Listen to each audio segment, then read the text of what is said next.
আসসালামু আলাইকুম, কেমন আছেন সবাই? আজ আমি রান্না করব কাতল মাছের রসা। প্রথমে আমি কড়াইতে তেল দিয়ে তাতে তেজপাতা আর সরিষা দিয়ে দিলাম। আমি মশলাগুলো তেলের সাথে একটু মিশিয়ে নিলাম। আর এই বাটিতে যে মশলাটা আছে, এখানে আছে পেঁয়াজ, রসুন, আদা, পোস্তদানা আর সরিষা।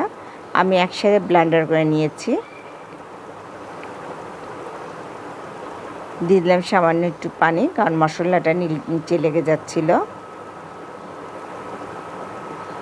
আর এখন দিয়ে দিচ্ছি হলুদের গুঁড়া, মরিচের গুঁড়া আর জিরার গুঁড়া। আমি সব কিছু আবার একটু ভালো করে কষিয়ে নিব।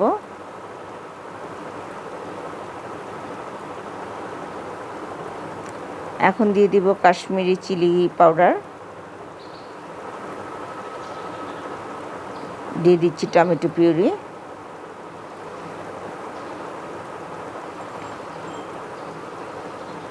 স্বাদ মতো লবণ,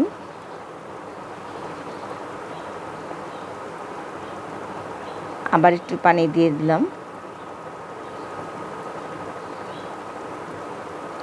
পানিটা একটু বেশি দিব আমি, কারণ মাছটা একদম পাতলা ঝোলের ভিতরে হবে। আর এখন দিয়ে দিচ্ছি ভেজে রাখা কাতল মাছ।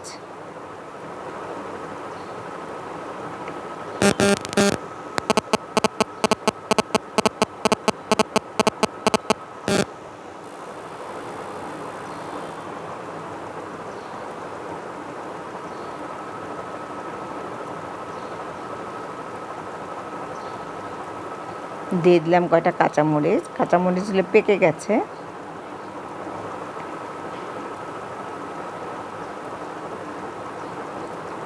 তৈরি হয়ে গেল আমার কাতল মাছের রসা।